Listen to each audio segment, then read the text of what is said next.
This is the Rugged Revival Podcast. We're your official trademarked home of the UK's country, Americana and Roots music community. I'm your host, Ronnie, and I'm so privileged to be opening the show tonight. I've taken the controls out of the cold, dead hands of TJ, and he's let me open it tonight. So thank you very much, TJ. So, as I've already mentioned, I'm already joined by TJ. Oh, pain, sickly looking TJ, bless him. Only because I've been away bronzing myself for a week.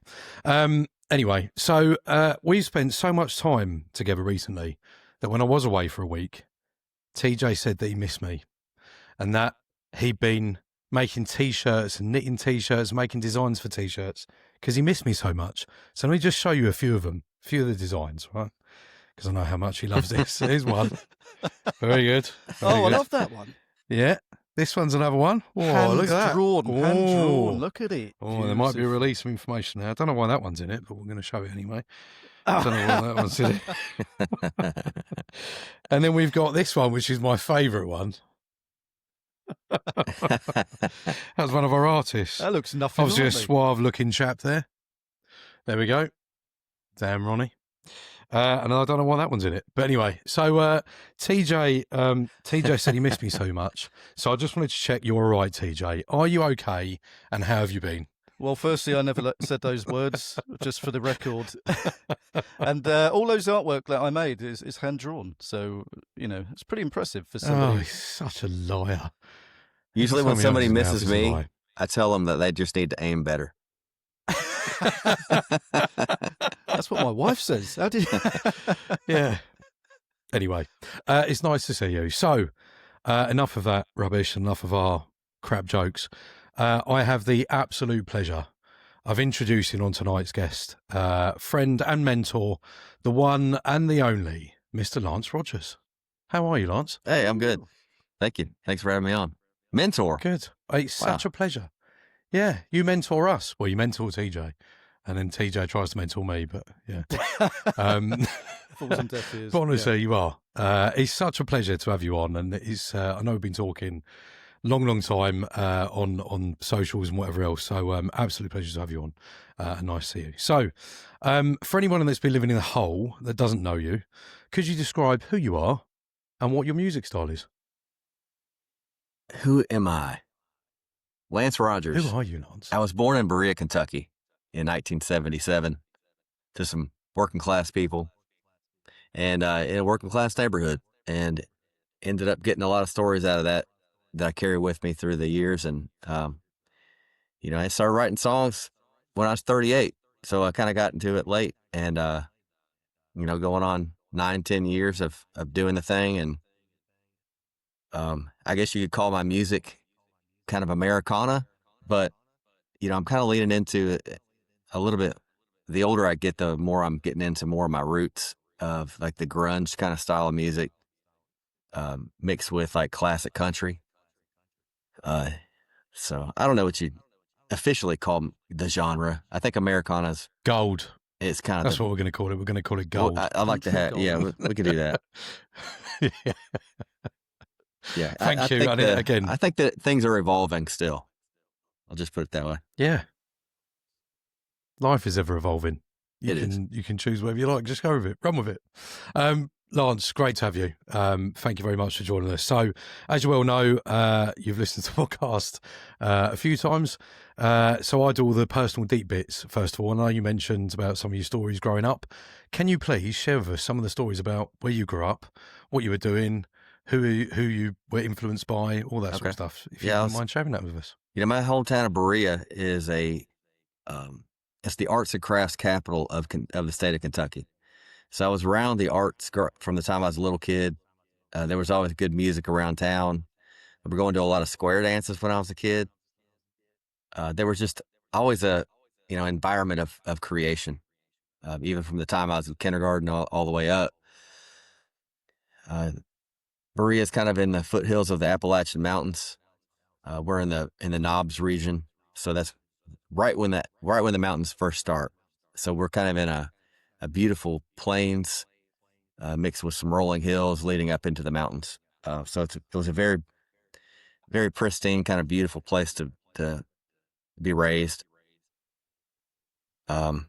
some of the things that influenced me along the way. I was raised in a very strict religion, and so we had a very regimented way of living. Um, we were the kind we knocked on people's doors all the time. I'll just put it that way. And so living in that lifestyle, I had the mindset that I was right about everything, and the rest of the world was wrong, and it was my job to save everybody. And so when you're in that structured way of living, it does affect you. And I didn't start changing the way that I see things until I was in my mid 30s. And I started waking up to the fact that, like, you know what, there's more to it than what I believe. And so I had to start unwinding from all that. I still respect the way that I was raised. I did learn a lot from it. I did learn, the golden rule, and, treating people with compassion and kindness and love. And hopefully those kind of things make an impact. And there is good and evil in this world. I do realize that. So when I realized, like, I can kind of build a life the way that I want to build it, instead of being pre-manufactured for me to fit into. I felt like I was kind of behind a little bit, when I was, the 36, 38 range. Kind of look back and realize, like, what do I want out of life? I was married, had kids, wonderful family, but my relationship with my wife was starting to fracture, and we ended up getting a divorce. And so there was just a lot of turbulence in that range of years for me. And so songwriting was one thing that I kind of deep dived into out of a therapy almost. It kind of saved my life, honestly. Like, the world that it put me into, the new friends that I was meeting, the excitement about putting a song out and just seeing how people react to it and getting their impact from it. All those things matter to me. And I don't know that I would be a songwriter if it weren't for that upheaval in my personal world that happened. I don't know that I would have done this, but this was the path that I chose. And it's nothing easy about it. Honestly, it's a lot of worry, and it's a lot of pain that you go through, and, wondering if you're being heard. All those things are a part of it. And now that I understand that, I understand who I am as an artist, it doesn't worry me as much as it used to. But those are a few things. Thanks for sharing it with us. I know that later on we'll talk about some subjects related to that, if you don't mind. Sure. And if you wouldn't mind sharing that with us, because it's about people's coping mechanisms and things that you've just said there, how strong you were to say, look, in that sort of age bracket, in that age range of the 30s, people are usually settling down by then, and they've got, that's it. They think that's what they're going to do. That's their path. And actually, you've gone, no, this isn't for me. So it's incredible. So thanks, Lance, for sharing that. What point did you think, was there certain musical influences that you had, or was there any moment that you thought, do you know what, because this is influencing my music, I'm going to write it like this, and music's my thing? Is there any sort of moment that you thought, right, that's what I'm going to do? I did, when I was growing up, there was a music in the house all the time. My parents had a really good record collection. My mom sang all the time in the house. She loved singing the Judds. And she sang kind of an operatic style when she sang, so it kind of drove me nuts. But I love it now thinking about it. My dad, he was always a Willie Nelson and Johnny Cash fan, so he always played them, and he actually had a good voice too, and he would sing in the car. And that's about the only time he would ever sing. I just noticed that about his voice. Influences as I got older, I mean, through high school, I was really into classic rock and grunge music. That kind of stuck with me through my 20s. My 20s, it changed a little bit because I started hanging out with some guys that were listening to a different kind of music, and it was more like rootsy kind of stuff. I'd go on these fishing trips and we listen to some Robert Earl Keen or Chris Knight, things like that later on. And that kind of opened my whole world up to what turns into what I listen to now. You know, Robert Earl Keen, Chris Knight, Jason Isbell, Turnpike Troubadours, Cross Canadian Ragweed. Those were all very influential in what I started doing. That's brilliant. Thank you very much. Thanks for sharing that with us. I'm going to stop waffling and give over to TJ because I know he's got loads of questions to ask you. Yeah, it's an odd feeling having you on the podcast finally, mate. I was saying to Ronnie earlier, I think I speak to you more than I speak to my wife. I don't know if that's a good thing for you or for my wife, to be honest with you.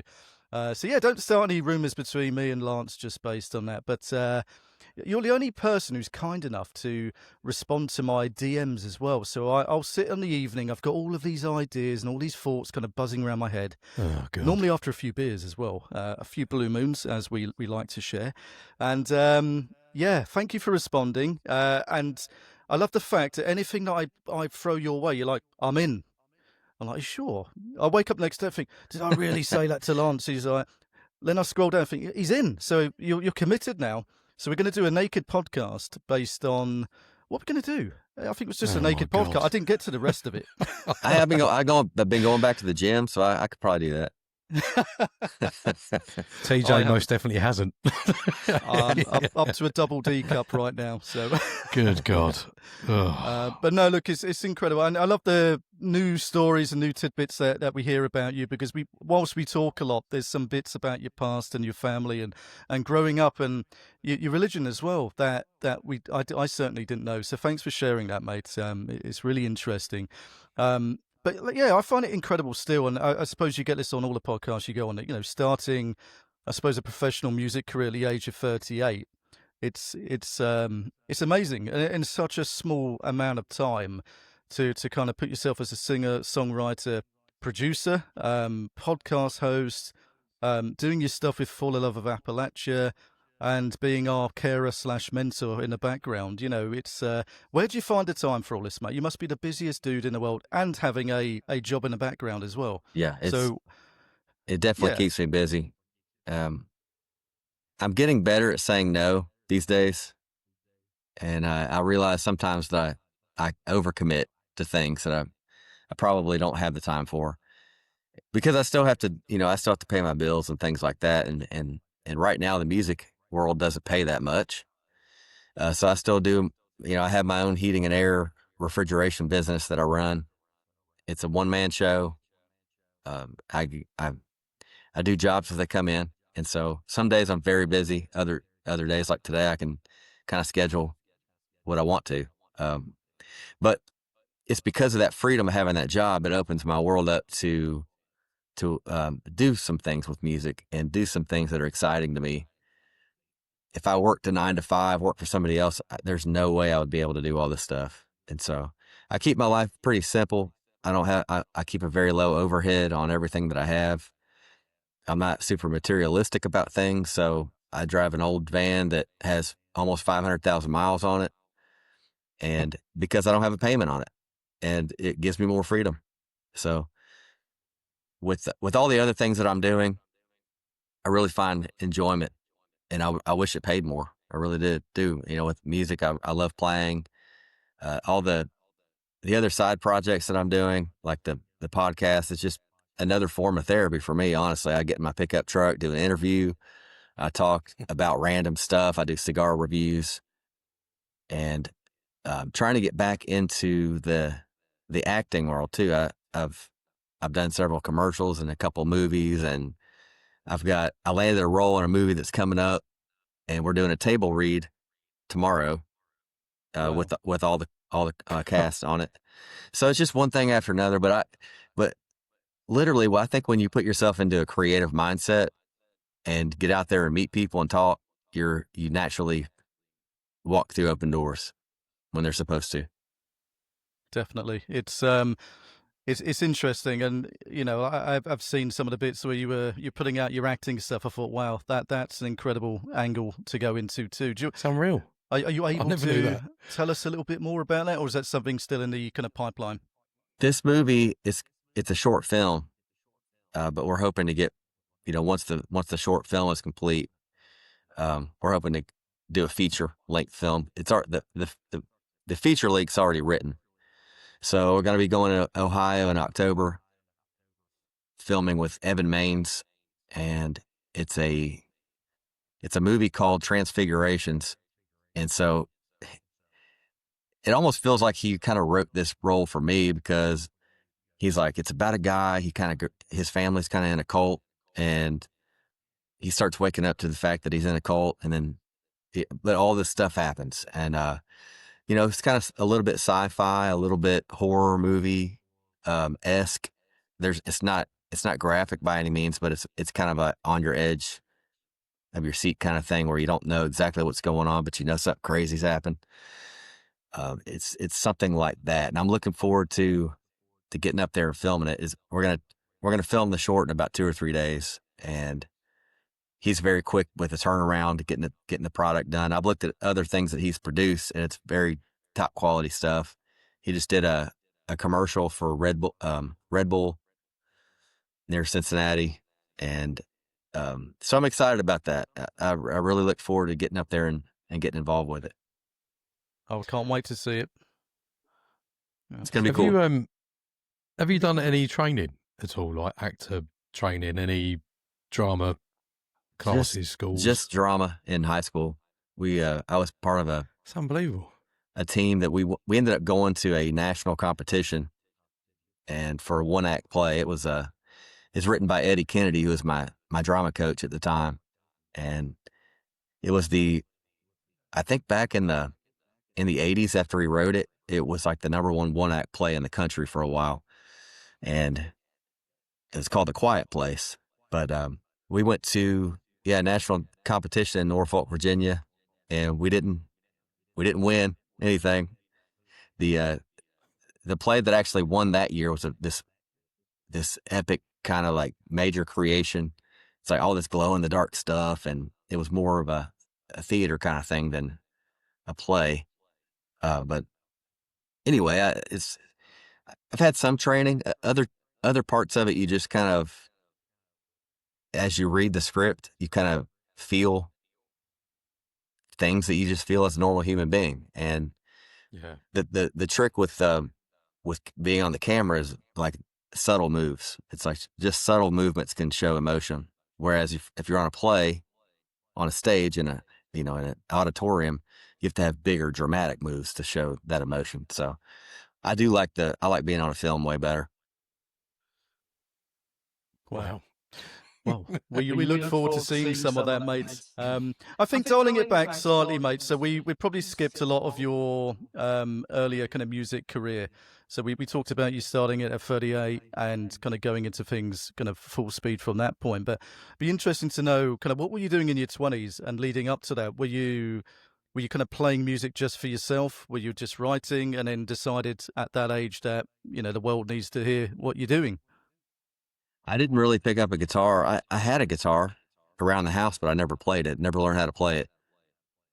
And I wasn't writing music at all in my 20s. It wasn't until I was probably 36 or 37 when I started writing my first song. But so in my 20s, I was still working. I was doing electrical work, raising a family. I got 4 kids, so I was busy all the time with that. And in the religion, I was kind of doing everything that I needed to do at that time because I was having a lot of responsibilities within the church. I'd volunteered my time. I took a vow of poverty for 2 years, and went to the world headquarters and volunteered my time for 2 years. And so I was kind of like, I don't know, the poster child for the religion. And so my family had been in it for 5 generations. My family was actually friends with the guy that founded the whole thing. And so I came from this background where when you decide to do something, you just do it. And it doesn't matter that you're going against the flow. It doesn't matter that your ideas don't match everybody else that's around you. Because that was kind of the fabric of my family, was like, it takes a big leap of faith to join a religion that's so far out of everybody's norm, and especially to start one, and or to help start one. And so I don't know, that leading up to the point where I was writing music, it was part of that upheaval in my personal life. Kind of leaving that situation was a big deal because it meant that my family was going to cut me off. It meant that all my friends were going to stop talking to me, and it was a huge change in my life. And um, communicating that through song was something I had to be careful with too, because even at the very beginning of me writing my songs, I was officially still in the church. And so if you listen to a song called These Words, it was on my first album. It's about a guy that he is changing the sign in front of the church. It was his job to change the sign up in front of the church. And he's wondering why it couldn't just stay the same. And you could feel the pressure that the religion was putting on him to put this sign up, because he's very clever with words, and he could make the sign attract more people to it, to come into the church. And so one day he decides to take all those letters and put them in a box and throw them in the river. And that's what the whole song's about. But I wrote that song while I was still kind of in the religion, and I was starting to wake up, and I was like, I don't know how much more I could take of this, because I saw some major hypocrisy in my time there, especially in my 20s. Some of the friends that I was hanging out with, they were saying they were living their lifestyle one way, and they were completely the other way, and it was all a facade. And I saw how some people would get the book thrown at them if they did something wrong. Other people got away with it, and it was just this. But ultimately, it's not something that's just in churches. It's something that you see in daily life. And I'm not sure. I'm pretty sure that's human nature. But the way that I was feeling it was that some people were getting away with things and other people were suffering for it. And those were things that I wanted to lean into when I wrote. And I kind of had to write some things in, kind of camouflage in a way. Now I'm completely out of it, and have been for a while now, and have endured the consequences of that to the point where they don't really have much an effect on me anymore. So now I just write whatever I want to write now. And I don't know, kind of leaning into what's next. I mean, this next project with Golden Hour, it's the lead off single, and the entire project is going to be kind of that same feel, that same sound.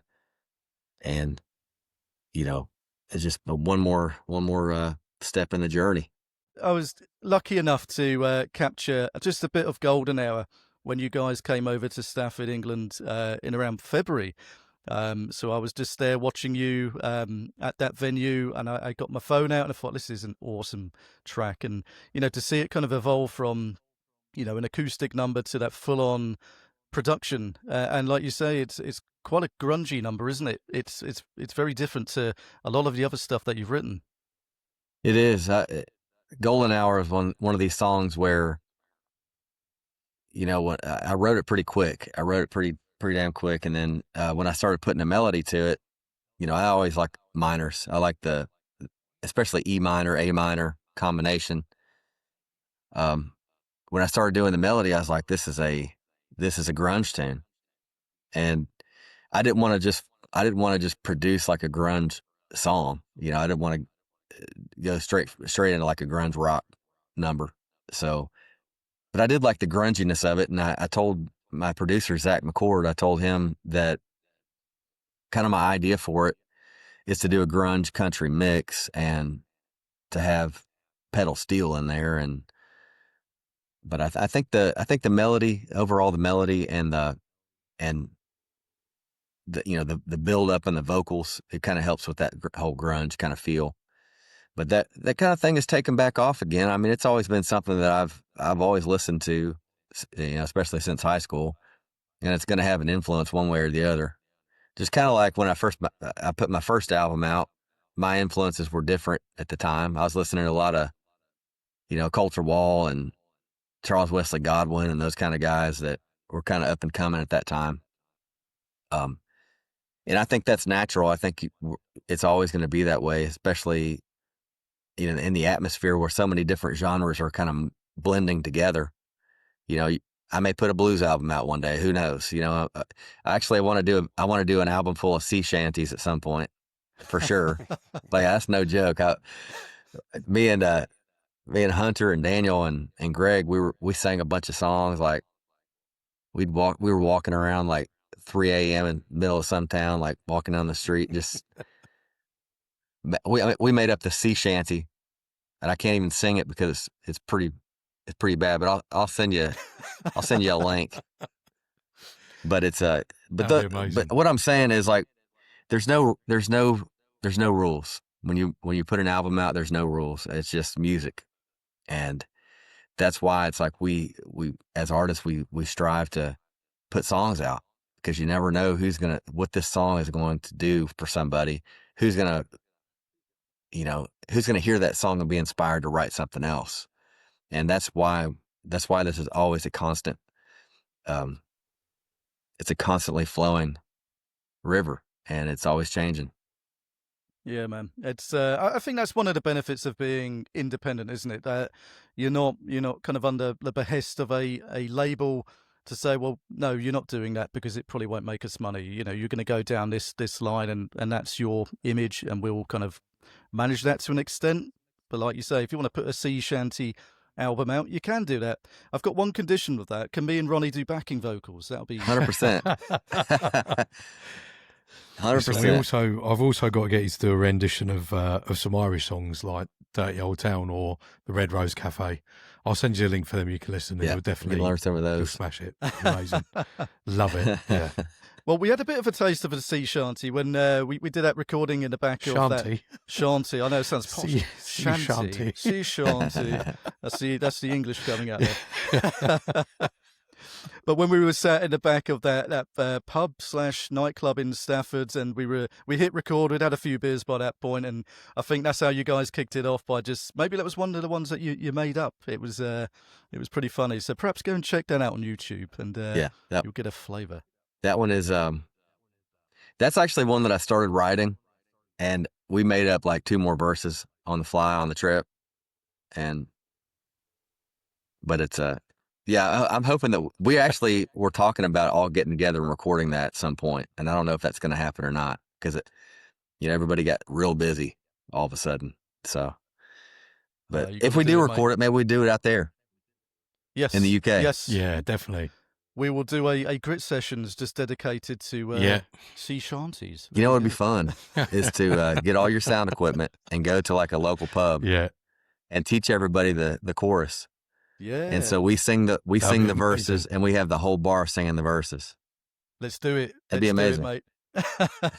We know some good places where we can get that done, and for sure we'll put that out, mate. But that kind of leads us into a nice segue in terms of For the Love of Appalachia. One of the hardest things that Ronnie's ever said in his life. He still somehow messes up that title, but so it's really interesting. We talked about the Stafford gig, and we were talking about Hunter and Daniel Kane and your buddies, and that was kind of the second trip, wasn't it? But before that, I think you came out on your own the year before in 2024 to kick For the Love of Appalachia off kind of officially.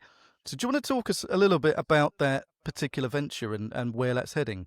Yeah, For the Love of Appalachia was Kat Deeds and I having a conversation about that tour, that first tour. Kat had booked it for me. I said that I wanted to come out, and she made arrangements for me to stay at her place with her and her husband, James. And she booked me 4 or 5 shows, and I called up Jack Browning, because Jack Browning and I had been friends on Facebook for a long time. And I was like, Jack, I'm going to be over there in the UK finally. Let's get together and do some shows. And he's like, yeah, let's make it happen. So we made that first tour happen. That was not a For the Love of Appalachia tour. It was just like kind of a one-off. And so after the success of that tour, that's when, every night Kat and I would talk about the shows, and, kind of like what was good about them, what we could change about them, and then realize like more and more artists from my neck of the woods would want to come out. And so that's when she's like, let's just do it. So we formed that up for the love of Appalachia. Kat is doing KD Music Media, which is it's her own little booking thing that she's doing right now and building that up. She's booked an artist yesterday from Colorado that's going to be coming out there next year. And so we kind of work together on For the Love of Appalachia, and bringing more and more artists out. We've had Josh Mitchum's come out on for a run of shows. He's gonna be coming out again, I guess, fairly soon. And then, but what the thing is with For the Love of Appalachia, they are a sponsored tour, so the artists are coming over and not have to worry about their accommodations and their travel. Some artists are choosing to self-pay. They don't have to necessarily go through For the Love of Appalachia. Kat can book them on a tour, get them some shows, and they just come over and got the shows ready to go. So if you're a sponsored artist on the For the Love of Appalachia tour, it's just like Joe Clark and Cody Lee Meese came over. We took care of their plane tickets and their accommodations and their travel.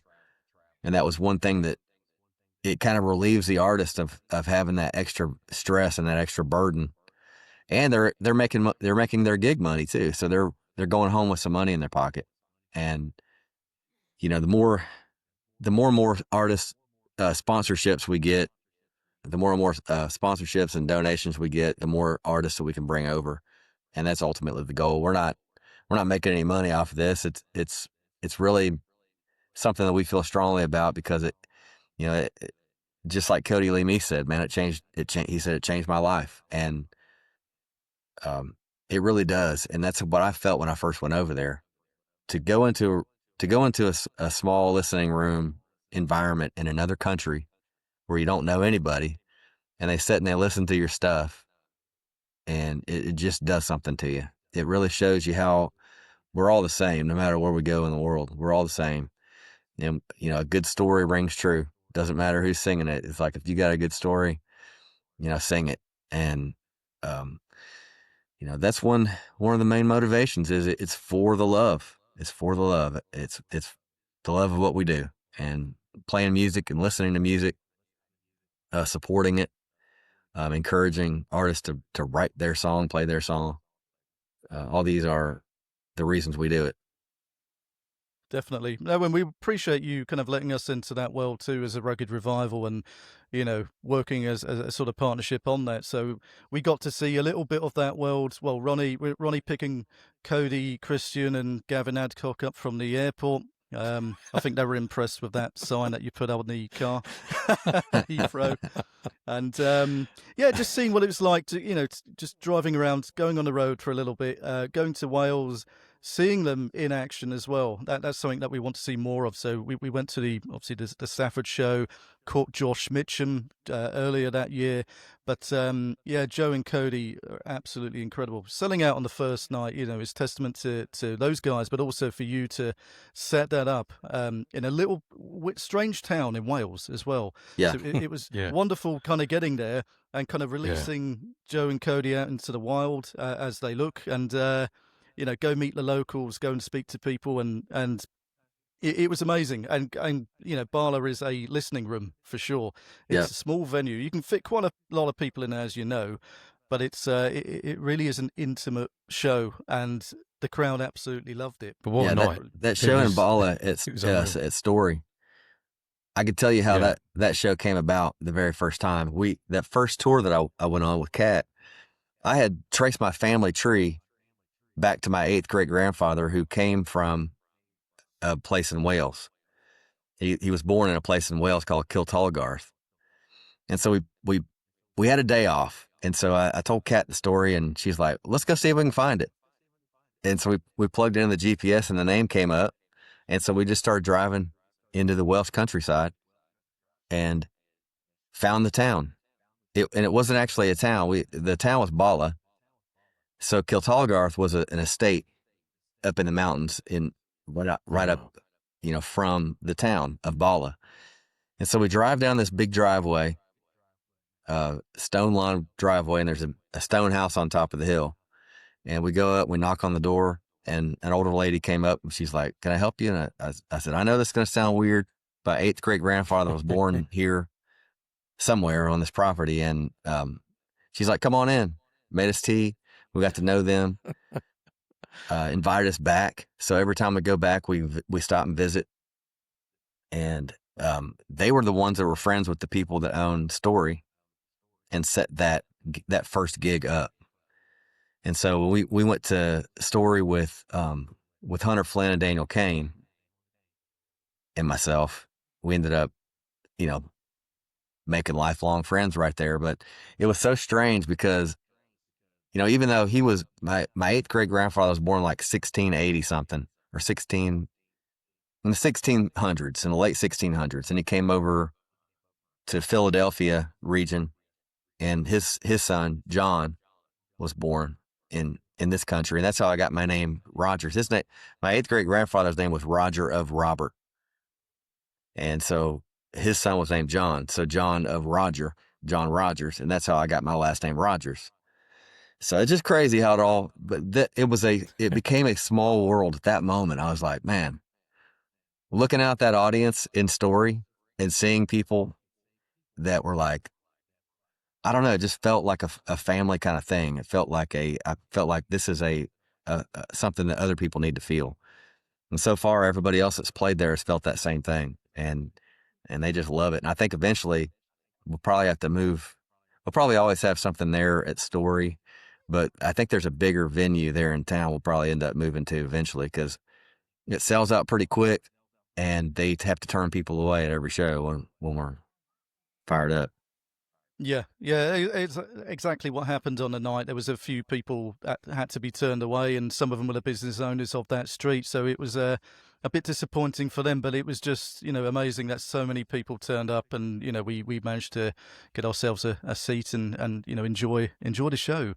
So what's coming up, for the rest of this year and going into next year for Full of Love of Appalachia? Is there, we mentioned Josh Mitchum perhaps coming over in November, whether that's part of that gig or not. And, I'm sure there's others that are lined up, I believe. We've got Jeremy Zeller is going to be coming over. D. Boone Pittman is coming over. And then we have Drake White that he ended up winning the competition that we had as a fundraiser at the Burl in Lexington. He ended up winning that. So he's going to be coming over next year at some point. We're in talks with Julie Cross, who runs the Crossover Festival, and I think we're going to be working with her on something there with having some artists there at that festival next year, next May. And got a lot of other artists that are wanting to come over, and they want to pay their own way. They just want to have some shows booked for them. So Kat's working with them directly. And, it's just something that's ongoing and developing. We have, what we're in need of are people, a great corporate sponsor would be great. Somebody that sees the vision of what we're doing and sees the importance of it. And because, I personally hate asking people for help in general. And if at some point, if I can sponsor the whole thing myself, I'll take care of it. But until that day comes, we have many hands make the load light. And so that's where we're trying to develop other ideas of ways to raise funds to send artists over. And so we're going to be developing a merch line. We're going to have, we got some other ideas, maybe including Patreon. So, stay tuned. It's one of those kind of deals. Definitely. I just love the fact it's a bridging opportunity between US artists and UK artists as well. And it'll be interesting to see how that takes off. And yeah, for any kind of rich entrepreneurs out there, Lance doesn't like asking, but I do. So I've got no I've got no qualms about it. Get in touch. It's for a good cause. Like you say, you're not making any money out of it. It's literally for the love of the music, the scene, and the people involved. And it's something special, something unique. between US and UK people, and it's fantastic. I think Daniel Cain described you as the Daniel Boone of the country music world. Now, I thought that's a good analogy. So we'll keep that. Fantastic. So moving on slightly, mate. As we say, you're involved in pretty much anything and everything. I love watching Falling Forward. So FOR''D. You can find that on YouTube. Is that on Spotify and all those places too, mate? Not yet. It's just there on YouTube for now. So tell us about Falling Forward. What type of people have you had on? What are the discussions about? I love the fact it's got cigars in it, because that's mine and Ronnie's favourite pastime too. So that it kind of hits a lot of marks. But yeah, over to you, mate. I did the cigar reviews because it just gives me something else to do if I lose my train of thought. And so I'm like, I can always focus on the cigar and be like, hey, what do you think about this one? While I'm thinking about like, okay, what I'm going to say next. One of my favorite parts about the whole thing is just the interview process with my friends and people that I thought I knew, from social media, and then you get their actual story and what they go through in their daily life and what made them them. Getting that kind of thing in the cab of my truck has been, life changing to me, honestly. And the more and more people that I have on, the more I have reach out to me directly and be like, hey, I want to get on your show. But it started off with me and my buddies. I went to the lowest hanging fruit, the guys that were right around me, and also they have helped. They got great stories, and so I started there. It's also a truck restoration, so it's in a '75 Ford F-250 highboy pickup truck that's very rusty and it just needs a lot of work. And so part of the show is me making repairs on the truck, and probably I'll get through the winter. I might do a project this winter. But going into next year, I want to take the bed off. I got a bunch of restoration work I got to do. Been talking with Sean Thatcher, who has Thatcher's Barbecue, and also Fab That Inc. He's a great metal worker, and also has the podcast that he does. On he does a YouTube channel also called Fab That Inc. But it's he kind of documents what he does in a shop all the time. So we're gonna get together and do some work together on the truck, and it's just one of these efforts, like joining with you guys, and it's kind of we find people with the same kind of mindset and the same kind of dreams, and before you know it, you built something brand new. And that's kind of what Falling Forward started out as, and I don't know what it's going to turn into eventually, but for right now it's just a very basic YouTube show, and I'm just having fun with it.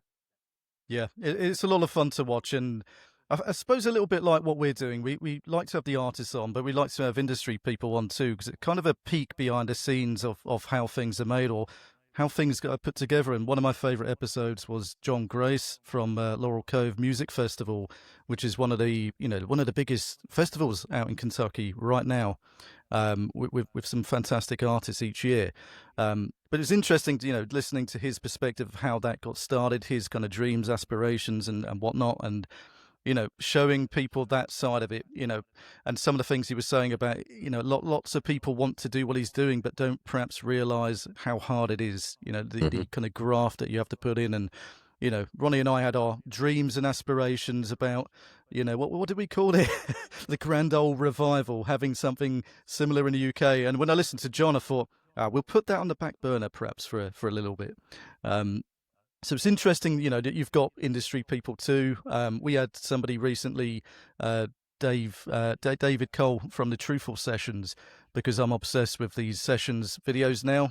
We're trying to do what we're doing with the grit sessions, and hearing people's perspectives of when they've got successful festivals, successful sessions videos, and finding out tips for people, really. And they're so generous in the way that they just open up and say, well, this is how it's done. This is the good parts of it, the bad parts of it. And I think for people interested in getting involved, however creative you might be, to kind of see that side of it. So it's a fantastic show you got, mate. I encourage everyone to go over to your YouTube and subscribe to that. I appreciate it. You guys, when you come to Kentucky, you got to get on it. Definitely. We could do it on the back of your flatbed once that's all cleaned up. You know, Good. we're quite big. I don't know if me and Ronnie will fit in the same cab. You guys could, one of you guys could, Squeeze or in. both of you can buy an old pickup truck and do like Falling Forward, UK Yeah. edition. UK style, yeah. Funny enough, I did see an old pickup truck, an old Dodge Ram. I think it was 97 plate Dodge Ram. Cool. Round the corner, completely falling to pieces, and I thought, I That'd wonder be if cool. I could get that. I've got nowhere to put it, but yeah, it That's would have like, been a great idea to do it. But That's like rare as hen's teeth over there, man. Like an old truck. Like Yeah. there's Yeah, a lot it of is, small, like newer compact cars over there, but very Yeah. few like old rusted gas guzzlers, Yeah, but yeah, it wouldn't be the same doing it in the back of an old Volkswagen Polo. Wouldn't have the same Fiat 500 vibe to it. No. So that's awesome. And something I love to see you do. Also, anyone I speak to in Kentucky or in the scene in general that speaks to us, always have fantastic words about you, how you've helped them, how you're so giving in that respect. And I love to see what you're doing at the minute with that young lad, Dalton Daly, who just seems to be blowing up at the minute. And I could see that you're working with him. I think you produced some of the tracks on his new EP. So yeah, talk us a little bit around that, mate. Yeah. Dalton Daly was a kid that, I was walking into a gig that I had at the train station in Corbin, Kentucky. And I see this kid playing a little, a few chords on a guitar, and I could hear his voice off in the distance, and I could tell it was a good voice. And I was talking with a buddy of mine named Tim, who's now Dalton's manager, Tim Brandstetter. And Tim was like, yeah, I'm working with him, trying to teach him how to play guitar. Kid's got a great voice. And so I was like, I could hear him playing that one song. So I texted Tim while I was up on the stage, as we're doing a writer's round. I was like, hey, man, I got one song left. Do you think this kid would want to come up and sing it? And so he's like, yeah. So he made it happen. So Dalton got up there on stage and sang a song. And that was his first time on stage at all. And the kid blew it out of the water. He didn't sing it like a song you would imagine a kid singing. He sang, a friend of his had written a song, Brock Burton had written a song that he covered. So he's singing an original song. And so, long story short, I had a t-shirt that I created that said "Play Your Song" on the front. And after I sold the last of the t-shirts, which was at that show, the money for the profits of the t-shirt sales was going to go to putting somebody in the studio for the very first time. And so it all seemed to work out to where Dalton got it. So I used the profits from that to pay for his first EP. And so he's got a 3-song EP that came out. And it really captures what he's doing right now as a kid. He's only 14 years old. I didn't want to come in with a fully produced something that didn't sound like him at all. We got him with an acoustic guitar, captured his vocals great, and I brought a buddy of mine in, Tristan Lambert, on dobro, and just added the right amount of dobro to the songs, and it set it off. So I don't know. He's got a very bright future ahead of him. I could say that. He's got another buddy named Will Finley Smith, that is going to be going to the studio too. I'm putting his first EP out, got to produce it. And the kid's like, kind of a Keith Whitley, Zach Top kind of voice. And so I believe in just, if you can do something, do it. If you can do it, and if you can help somebody out, it can change somebody's life. And, I'm like, I don't know if I want to become a music producer at all, but I can at least be in the studio and help guide the sound. And, Dwayne King was actually the guy on, doing the actual recordings and all that kind of thing. So he goes on the road with the band Exile. If you ever heard of the band Exile, and he does all their sound for them. And so got him involved. So he's going to be recording Will's out as his EP as well. He actually recorded my EP that I put out not too long ago called Cold of the Desert Wind. Dwayne did that one. And I told him I wanted something you could hear it, like if it was in a cassette tape, stick it in your old pickup truck, drive through the desert. That's what I wanted that to sound like. And so I don't know. He's really good at what he does, and getting these kids involved. The future's bright. I'll be the old man, maybe sitting in the stands watching them one day at their, when they're selling out an arena. But who knows? No, you're still a young dude, mate. You're about our age, so don't make us feel old, will you, Lance? For Christ's sake. No, I think this up and coming generation, there's a lot of hope and a lot of talent, and it's so cool to see. So I'm intrigued to see how Dalton progresses with that, with your kind of guidance with the other guys as well, and yeah, excited to see. You called him, is it Drake White or Walker White? I was getting confused with his name. The guy that's won recently at the Burl. It's Walker White. I said Drake, didn't I? Yeah, I didn't know if that was like a middle name or something, but Walker White. Yeah. I keep saying Walter White. That's the guy of Breaking Bad, so it's definitely not him. So Yeah, who's Drake White? There's another artist named Drake White, I believe. Yeah, so it's Walker White. Sorry, Walker. And that was a cool show. That was it was at the first time you put something like that on at the Bill. I know Kenzie from our team attended. She got some interviews and documented what was going on, and it just looked incredible. Yeah, it was the first time. The first one. It was a competition that we started on Facebook, to where people had to nominate their favorite artist that was doing original music, and whittled it down to the top 5, and they ended up doing that show. A lot of people turned out, and I don't think that the Burl was anticipating that many people being there, but it was a very, very good turnout. We had 300 people there, and it was surprising, but it turned out to be great, because all that money that we made was put into the pot that's going to puts artists over to the UK. And so we don't want to overdo that type of fundraiser. We want to keep that like every so often, because I think it can burn people out a little bit.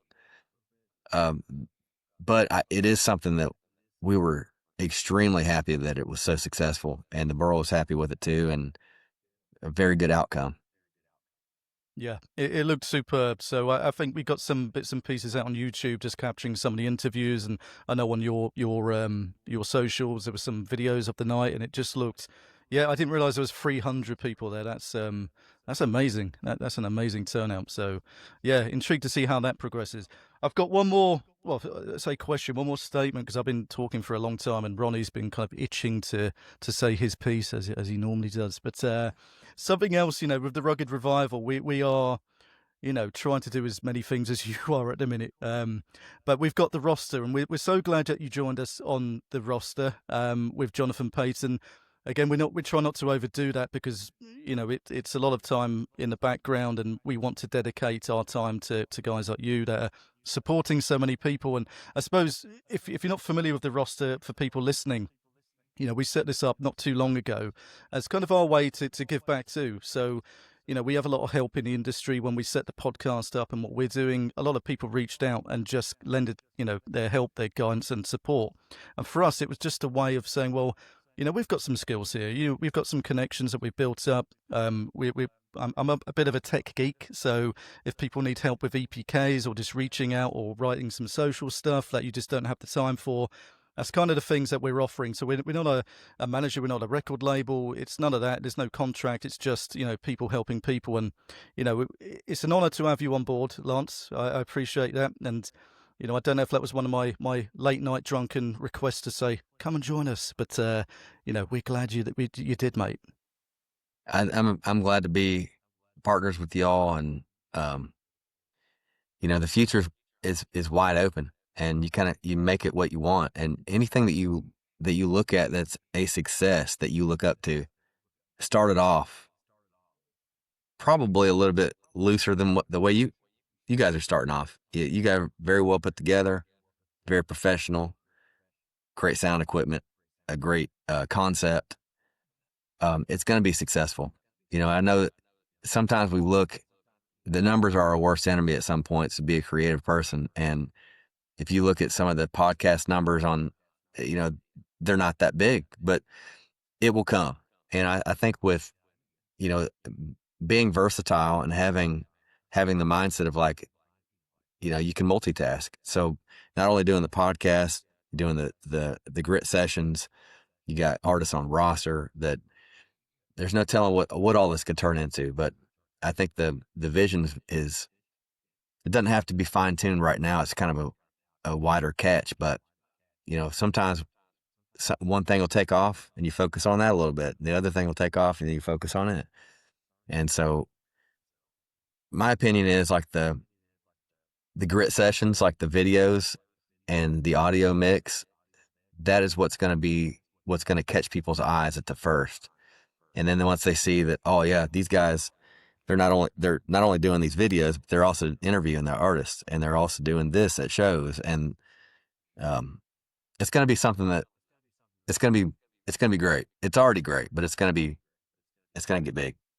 I appreciate your kind words, mate. It's helpful, like you say. Sometimes don't look at the numbers, but yeah, we loved doing the grit sessions. I think that was one of our favourite things to do, Ronnie, wasn't it? That going out to Lake Bala and sitting there with Joe and Cody to record. That was our first ever time, so we're glad you like it. We just wanted the audio to be good enough to put out there and do the artists a good service. Unfortunately, my camera skills do need a bit of work.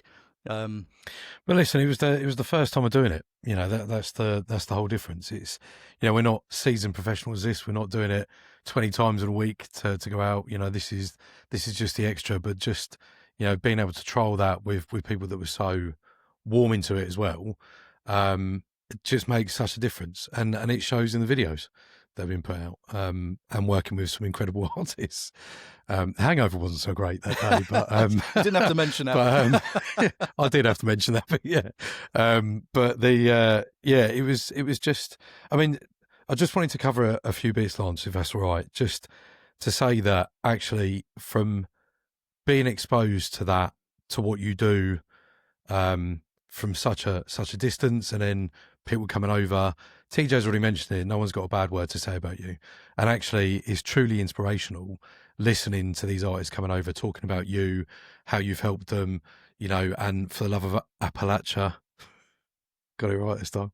I managed to say that word, and it really is. If I could swap places with someone just to see, for people going on tour, just to see just 5 minutes, 10 minutes of seeing these artists blossoming in these venues in the UK who have never left the US before, have come over and just done it. It's incredible. And you've, as a person, but also working as a wider group, have been able to do that for them. And anything we can help with, then it'd be great. But truly inspirational, and it's a pleasure to be talking to you. Thanks, man. I've had a lot of travel experience from when I was a kid, because I used to go on trips with my uncle and my cousin. My uncle is a very well-known businessman, and he is a very rich guy. And he used to take me on trips because my cousin was a little bit wild, and I had this calming effect on him. And so by me going on the trips, it could kind of help the whole family out, because I would calm my cousin down. And so I got to go on all these badass trips with them everywhere, and until I got to be about 18 years old. But I always told my uncle, I was like, how can I repay you? Like, I'm getting to see all these amazingly beautiful things. I'm getting to be put in these situations that I can't even believe I'm seeing. And he's like, Lance, if you can do that, if you can do something like this for a kid one day, do it. And that'll be payment enough. So in some way, in some stretch of the imagination, I am in a way helping the way that he helped me to see the world. I'm helping others to see that too. And it's having a teammate like Cat Deeds is making it possible. Having teammates like you guys is making it possible. Like we're all in this together, and it's like it's something very important, and it can change the entire future for some people. You think about like some of these small towns and villages that we're going to, maybe they're seeing a singer-songwriter from Kentucky for the first time. Maybe something they hear in a song inspires them to write. It can change the entire music scene in a country just by doing these small little things here and there. And so, yeah, I guess when it's all said and done, I hope that I had some kind of contribution to that and whatever's developing. And I feel like it's part of what I'm supposed to do in a way, part of my path. Absolutely. Agreed. Superb. Well, Ronnie, over to you. You might as well carry on, mate. Is it me? Sorry. I'm so invested in this. Lance, I just wanted to cover off some things that you kindly shared with us. Some bits about your past and where you started off and what you went through. And I think we've talked a lot about mental health on the Rugby Revival. It's such a huge part of people's day-to-day lives, how they look after each other, what they do to cope with certain things in life that comes up. Sometimes people can't really see a way out of it. And I don't know if you know, but it's approaching World Mental Health Day and also Men's Mental Health Awareness Month. And I just wanted to bring some of the conversations up about, with your such a busy schedule, with everything that you do, how do you keep yourself grounded? How do you keep yourself in that good mindset of, is there certain things you do? I know you talked about the podcast, but is there other things that you do to keep you grounded and help you throughout that whole time? I think keeping conversations rolling helps me a lot with, and not focusing on the past. There's nothing we can do about it. And really enjoying the moments that we have that happen all around us. And sometimes we kind of, it's easy to discard a compliment, or it's easy to discard something beautiful that happens in your life. And then we ruminate on the bad stuff. It's like, man, this one person, they said this, and I wonder what they meant by it. And, oh, this guy cut me off in traffic and flipped me off. It was his fault. And it just changes our whole day. And it's like, the faster we realize, like, we need to discard all the bad stuff and focus on the good stuff. And I'm not perfect at that. I don't claim to be. I still have the same stresses and problems we all have that we deal with as human beings. But overall, that's really helped. Surround yourself with people that they can tell you things that you need to work on because they love you, not because they're jealous or they don't like you.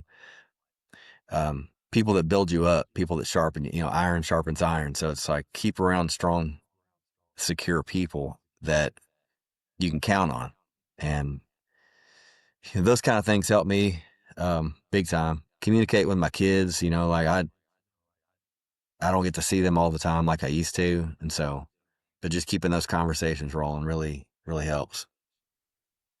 And not, thank you, not focusing on, again, we have so many great things that can happen from the song "Golden Hour" is a reminder of that a little bit, because it's there's a couple negative things that happen in the song early on, and that golden hour is that moment where you just appreciate. It's a moment of reflection and gratitude. Things do change in life. It's ever changing, and sometimes very rapid change. There's a reference to 9/11 in that song, that in the bridge. The tower's falling, and also there's a reference to rapid change in a ginkgo tree. In a ginkgo tree in the fall, it will drop all of its leaves at one time. It's a very rapid thing. It's very beautiful to watch, but that's the way life is. There's no guarantees. There's seasons. There are moments where everything looks beautiful, and then all of a sudden it changes. And we just have to keep in mind that that it can be for a reason. Sometimes, and it can be that we learn lessons along the way. And sometimes the toughest part about life is loss. And, but turning those losses into a collective win, in the fact that we learned so many lessons from the things that we don't have anymore. Absolutely. And I think, just on a side note for that, we as a community, we've talked about being a community here before. We are always open to anybody that wants to message or just drop us a note, whatever. I'm very lucky. I know I take the piss a lot and I laugh and joke about it, and I take the mickey.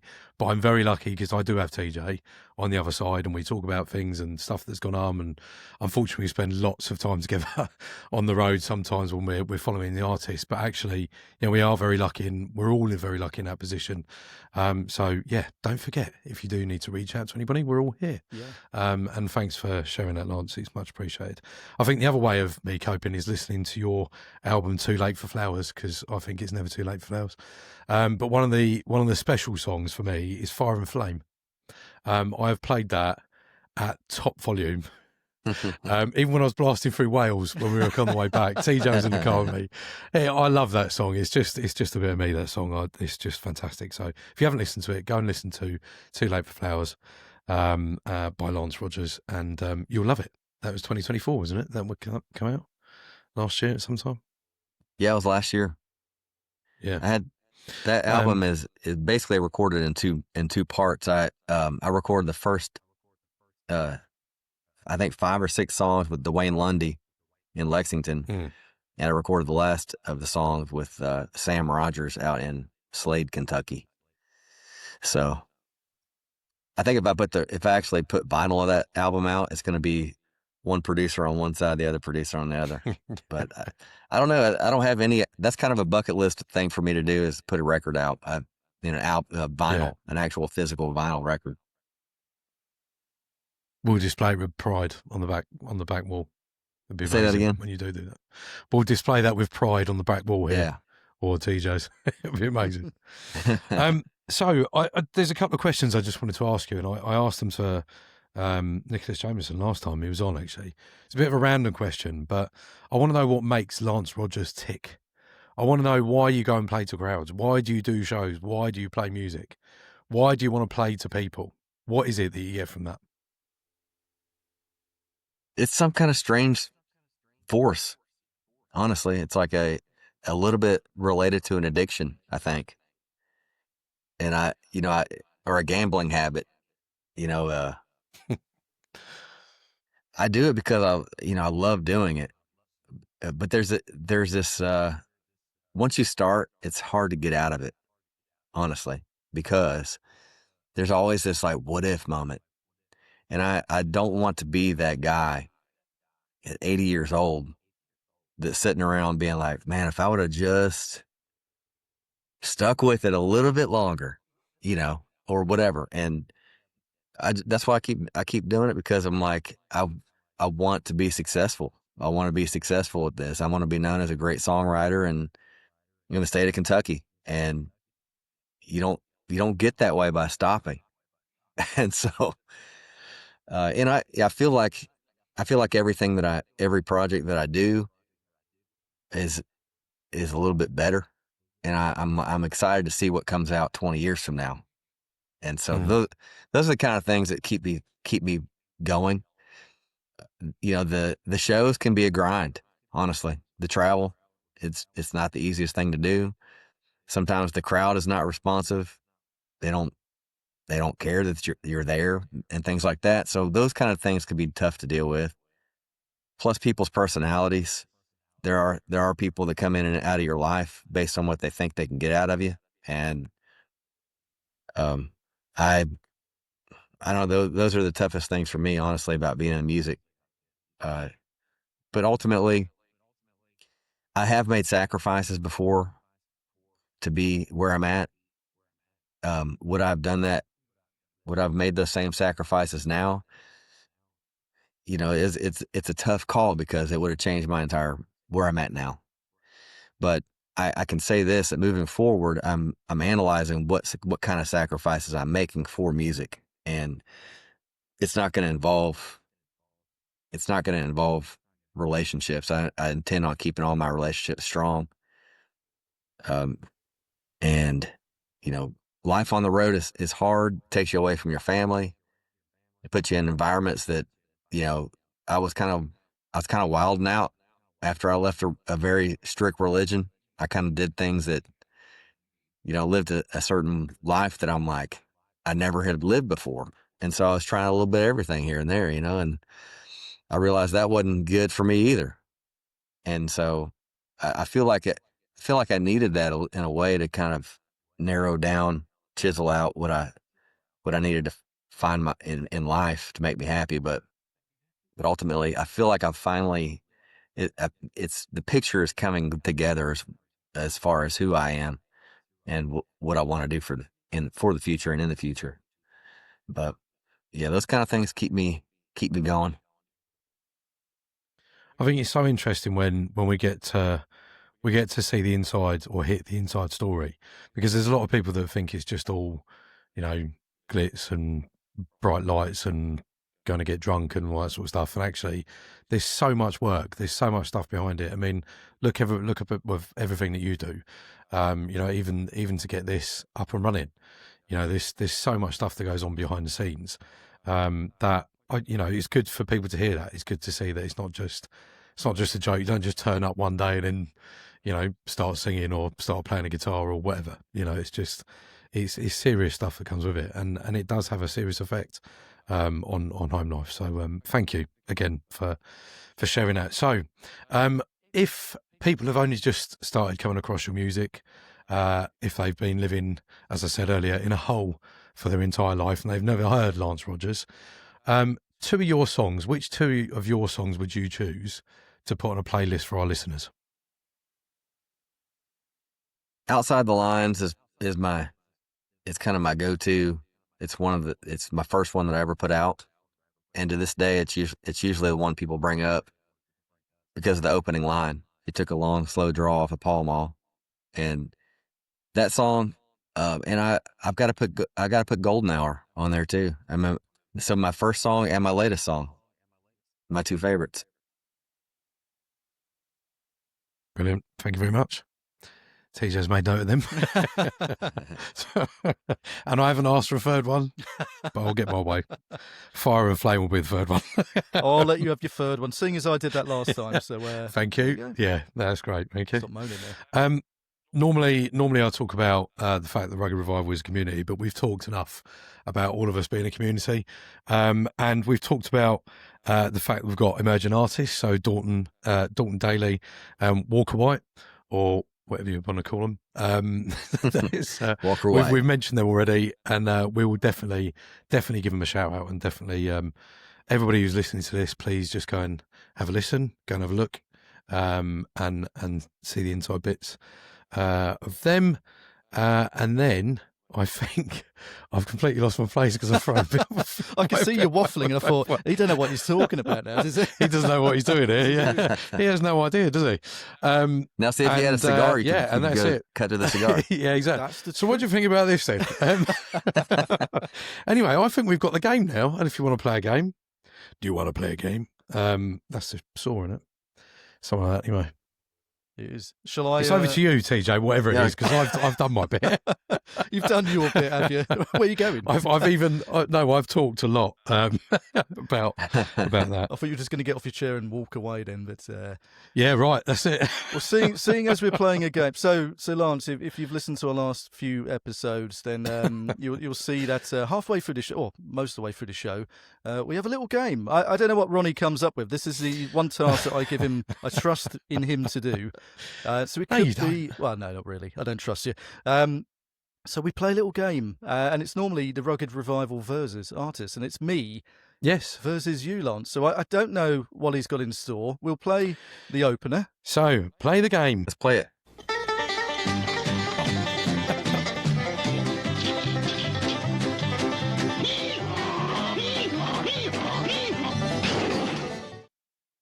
Buckaroo. I always forget to press play. Yeah, we have to wait here for 10 minutes waiting for you to sort your life out. So it is the Rugged Revival, true or false? Hold on. TJ loves these ones. I'm going to win this week, and this is why. Oh, see, I in my intro, you threw me off my intro.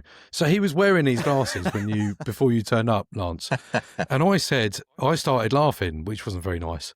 And I said, you look like, do you remember the cartoon character Monterey Jack? He just looks like Monterey Jack with glasses on. Why does he have to be fat? Anyway, so he put me off my introduction. That's why I was messing around. I couldn't remember what I was going to say. But anyway, so we've got true or false. on the Rugger Revival. Whereas I get to ask some questions, I'll go to Lance first. You'll answer the true or false, and then I'll go to TJ. And then I'll mark it up at the end. Lance will probably win, TJ will probably lose. So, first question. In Texas, it's illegal to sell your eye. True or false, Lance? True. TJ? I think Texas lets you do anything you want. That's the hope, anyway, when we go out there. Yeah. I'm going to say false. Oh, how them glasses are helping you. Question number 2. Bananas are technically berries. Lance, true or false? I'm going to say true. TJ? I think I read that somewhere soon. True. Interesting. Question number 3. Kentucky is the only US state that starts with the letter K. True or false, Lance? False. Yes, false. TJ? Full Kansas, is it? Is that state? Yes. That's I'm on state. it this week, mate. I'm on it. I'm not going to let You're not Lance answering. win. No you're not way. asking questions. You're answering yes or no, or true or false. Sorry. All right. Okay. You don't ask questions here, Fine. Monterey. Question 4. The average cloud weighs about 500 pounds. True or false, Lance? The average plow? Cloud. Cloud. Yeah. 500 pounds. That's got to weigh way more than 500 pounds. I'd say that's false. TJ? 500 pounds. So what's that in stone? That's about you. That's about the size of you, Ronnie, I believe. I'd say that's true. I'm going to say true. Okay. Question number 5. Shane Smith and the Saints once played on Yellowstone. True or false, Lance? True. Shane TJ? Smith and the fucking Saints is what they were referred to, I believe. So, yeah, true. Oh, that was a bit of an easy one. Question number 6. Dolly Parton once entered a Dolly Parton lookalike contest and lost. Lance, true or false? That sounds crazy enough that it's true. I'm going to say true. TJ? I'm going to say false. It was somebody else, I believe, not Dolly Parton. I think it was like Michael Jackson or someone. So I'm going to go false. Question number 7. There's a town in Norway where it's illegal to die. Illegal to die, just to clarify. Illegal to die. True or false, Lance? Yeah, I'll say false on that one. TJ? True. Sounds a bit weird, so yeah, I'll go for true. I'm going to do this as the last question because the other two, for some reason, it's got something about the Docklands Light Railway in here, which Lance will have no idea about. So anyway, well, you might do, but I'll ask it. So question number 8 and the final question. Cows have best friends and get stressed when they're separated. Is that true or is it false, Lance? I think it's true. I've seen that play out before in my backyard. Interesting. TJ, have you seen it play out in your backyard? You've seen my backyard, mate, and there's certainly no cows out there. I'm going to go false, just to mix it up a little bit. Well, I can tell you 1, 2, 3, 4, 5, 6. 1, 2, 3. So, Lance, you absolutely trampled TJ and you won the game of True and False, the Rugger Revival. Right. So I'll just quickly run through the answers. In Texas, it's illegal to sell your eye. True. Bananas are technically berries, which is true. Kentucky is the only US state that starts with the letter K, which is true. The average cloud weighs about 500 pounds. This is false. It can be over 1 million pounds. So the size of TJ. Shane Smith and the Saints once played on Yellowstone. True. Dolly Parton once entered a Dolly Parton lookalike contest and lost, which is true. I didn't believe that, but there we go. There's a town in Norway where it's illegal to die, which is true. And cows have best friends and get stressed when separated. And Lance, you're absolutely right. It was true. So congratulations. Well done, Lance. I got more than You've won three. yourself absolutely nothing. Play the music, TJ. Nice to see you. Nice. After that. Nice to see you. Lance, that was a game show in the 80s and 90s with someone called Bruce Forsyth. And if you've never seen him before, you need to look at him. I'll have to check it out. It It's might probably on make YouTube sense. somewhere. Nice to see you. Yeah. Anyway, thank you for playing that game. TJ, are we going on to your one now? Yeah, why not? It's I was doing the scores in my head then, and you give me 3 points, and I certainly got more than that. So I think you're cheating every single week here. Yeah, that doesn't mean anything. There was a couple questions in there that I thought that you were asking the other way around. Like maybe that's why I got some of them right. Like with the Lance, the state. No. No, you I'll were just right. You I'll won. accept I'll Congratulations. accept the win. He's just trying to be kind Yeah, to me. Thank yeah. you, Lance. I appreciate it, mate. Oh, yeah, I didn't understand what you're saying, so TJ's definitely right. He's wrong. So He's TJ wrong. wins. He'll always be wrong. Yeah, all right. Fair enough. Look, mate. It's been great talking to you, and I think what we like. Can't even speak now. Put my teeth back in. What we like to do, kind of towards the final segment, is to talk about what's next, and looking at the socials, and obviously speaking to you. We know what you're doing. You played Ramble at the Randall last Friday, which is on our bucket list of venues to go to see our good friend Josh Mitchum anyway. But you were there last Friday. How was that? What was it like? It was incredible. I'd been there once before, but never played at the show. The acoustics in the room are great. It's 100-year-old barn that's like, we've seen pictures. It's just incredibly beautiful on the inside. And got to meet Philip Bowen, which, he's an amazing artist out of West Virginia, plays the fiddle and sings. Like, he's a great songwriter. He had a drummer and a fiddle player. And then, we had an incredible time. Rich Henderson was there from Alabama. Rich and we've been friends for a long time. And he's working directly with a producer down there. They have a business called the Alabama Sound, and that's where Josh is recording this new album right now with Rich and his producer. His producer was there. I'm trying to remember his name again. Is it Brett Robinson, I believe? Brett Robinson. Yes, I was blanking out on that. Brett Robinson. He was there at the show too. Got to meet him in person. Overall, such a great time. We had a good turnout. Beautiful. And it must be good because you've chosen that as your venue for the most special day next year, haven't you? Yeah, we were.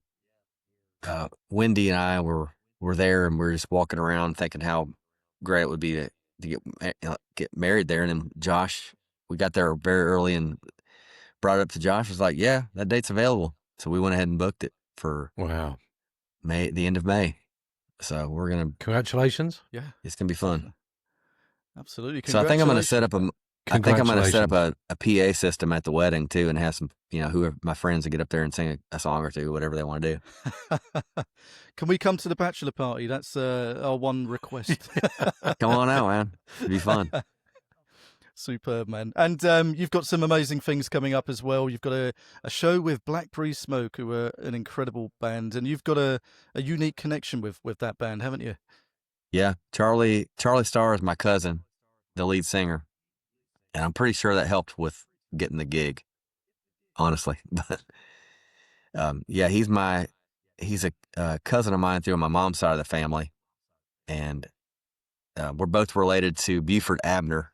Buford Abner is a legendary songwriter. He was a singer back in the day, like Western swing bands, and then it's with a band called the Swanee River Boys. They did a lot of gospel stuff that hit big back in the day. He wrote the song "Long White Line" that Sturgill Simpson covers. Oh, cool. Yeah. And so Charlie and myself are both directly related to Buford Abner as a great uncle, and so. Wow. And that's how we actually found out that he and I were cousins, was through that story. Amazing. So you got that coming up, and Emily Jameson's in support with you too, and she's fantastic also, isn't she? Absolutely. She's going to be up there. I'm going to bring a 4-piece band with me. I got Chris Bentley on cajon, Logan Henry on lead guitar, Samuel Locke on fiddle, and those guys are going to be here any second to do some rehearsal at the house. That show with Blackberry Smoke is coming up this Friday. So we got one rehearsal to get in before then. Awesome, man. Well, we won't keep you too long. We've got a couple more questions, and then you can jam out as long as you want, dude. So I suppose the last question from me is: we need you back in the UK. We want to see you. We want to share a beer with you. When are you thinking of perhaps coming back over? I was initially gonna try to get back there in May, but since we're doing the wedding in May, it may be too challenging to do all that together, and so may not be till the summertime of next year, unless I can figure out a way to get over there sooner. Maybe through the winter or something like that. But you guys will be the first ones to know. But yeah, looking forward to getting back out there. I'm talking with a buddy of mine that's doing a bunch of shows in Germany and Scandinavia, and he's wanting to get into the UK. Zeb South. I don't know if you know Zeb, but we're still in talks about how that's going to happen. But I might join him on some shows in the UK and then go up to Scandinavia because I've always wanted to play there. I've traveled there back in my 20s, but I've been wanting to get back there ever since. So we're going to try to work something out. That would probably be in the summertime, like June, July, something like that, if that happens. But we're working with Cat Deeds on that, getting it all planned out. Legend. All right, mate. Well, definitely come and do grit sessions with us. We'll book you in to do that, and we'll go somewhere nice, somewhere unique, and do a few songs, mate. Sounds really good. Look forward to that. Fantastic. Well, Roddy, you're so good at wrapping up the show, mate. I say this every single episode that we do. You do. I would love to hand over to you to wrap things up. Well, Lance, I normally go through comments that people have left you, but I've got my own comments for you this time, and it's from TJ and I. Just to say that you are a truly inspirational person. It's been an absolute pleasure speaking to you. A genuine, caring, soulful person, and for all the work and for all the help you give everybody to get their foot on the ladder, just to get them out, putting everybody else first, more than yourself. Thank you on behalf of all of us and the entire community. And like we've already discussed around For the Love of Appalachia, and then he missed out then, For the Love of Appalachia, please, anybody who's listening to this, go and visit, go and give your money, go and do what you can do to sponsor these people going out and about. But Lance, truly, truly inspirational. So thank you very much. An absolute pleasure talking to you, sir. And I will see you very soon, hopefully. So we're going to wrap up and say, can we raise a toast to the grit, to the grind, and to the revival? Cheers for listening, everyone. Thank you.